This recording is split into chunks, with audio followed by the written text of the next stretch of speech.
Hello नमस्कार साथीहरू हजुरहरू सबैजनालाई मेरो युट्युब च्यानलमा स्वागत छ।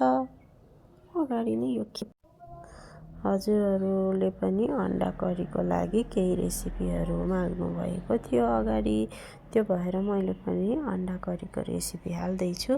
यहाँ मैले बोइल गरेर पिल गरेको अन्डालाई चाहिँ थोरै बेसार र तेल तताएर अनि त्यसमा फ्राई गर्न राखेँ र यो मजाले राम्रोसँग फ्राई हुन राख्दैछु मैले। र साइडमा यहाँ मैले टमाटर, अदुवा, लसुन र प्याज काटेर राखेको छु। बोइल्ड आलु पनि काटेर राखेको छु रेडी पारेर। अब यसलाई राम्रोसँग यसरी मजाले ब्राउन हुने गरी अन्डा फ्राई गरेँ। अब यसमा मैले पहिला सुरुमा त तेल मजाले तताएको छु। यसमा अन्डा फ्राई गरेकै तेल हो यो।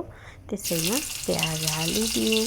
प्याज सँगै राम्रोसँग मजाले प्याज भुटेर भन्नाले त्यो डढ्ने गरी होइन कि हल्का हाफ कुक हुने गरी फ्राई गर्ने हो प्याजलाई। किनभने प्याज डढेपछि कसैलाई डढेको स्मेल मनपर्छ प्याज, तर त्यसमा चाहिँ हाफ कुक भयो भने एकदमै राम्रो हुन्छ, एकदमै टेस्ट दिन्छ प्याजले।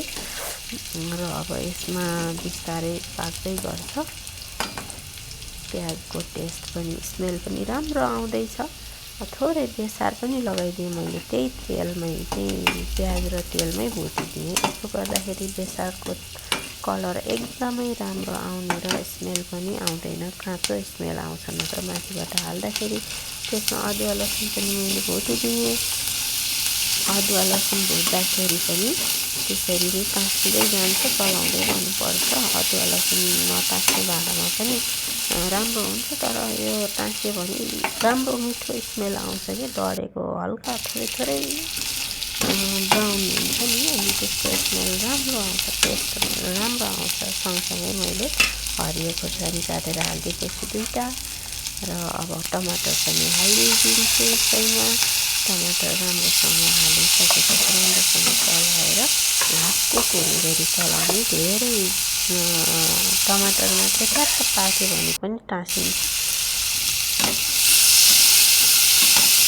यसरी एकछिन चलाएर अदुवा लसुन टाँसिएको पनि टमाटरले निकाल्छ, त्यसको टेस्ट एकदमै राम्रो हुन्छ। एकदमै कसैको बानी हुन्छ माथिबाट अदुवा लसुन हाल्ने बानी हुन्छ, त्यसमा चाहिँ हल्का तातो टेस्ट आउँछ कि लसुनको। अनि यसरी तेलमा हाल्यो भने त्यसमा चाहिँ गन्ध हराउँछ, तर यसको पाकेको फ्राइड चाहिँ एकदमै राम्रो स्मेल दिन्छ।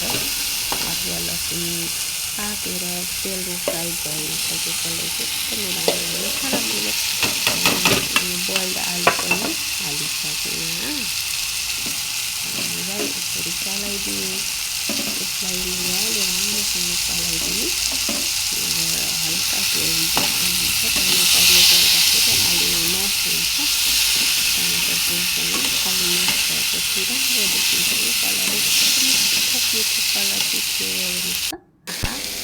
अनि मैले त्यसको साइडमा सिद्धातामा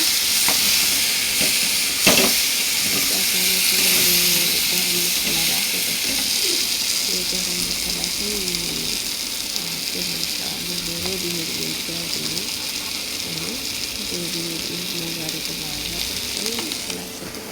यो चाहिँ मैले आफैले घरमा मिक्सरमा पिसेको मसला, रेडिमेड बजारको मसला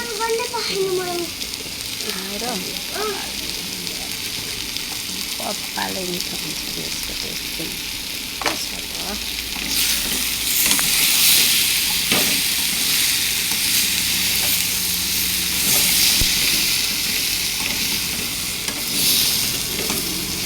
कस्तो दामी देखियो यसको कलर। यो कलर कति राम्रो, कति मिठो कलर दिन्छ। हल्का तेल जस्तो भइसकेको छ यो म्यास, आलु म्यास भएर। यसमा तातो पानी हाल्नेवाला छु।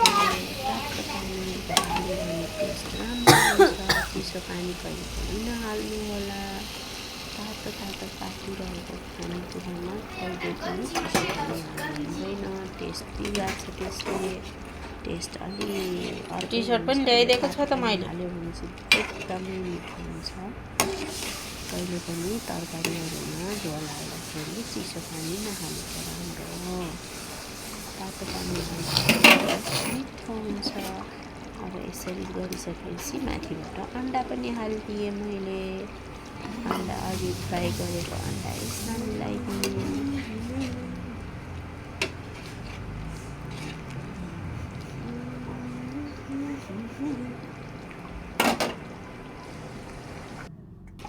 चलाउन उम्लिँदैछ।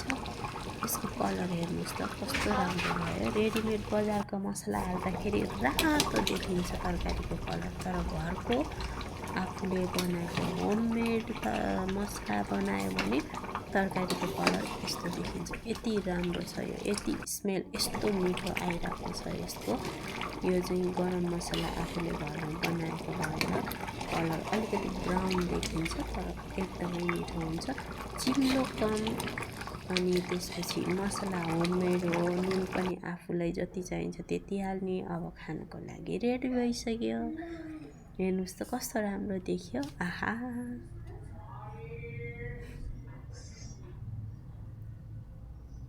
हजुर पनि बनाएर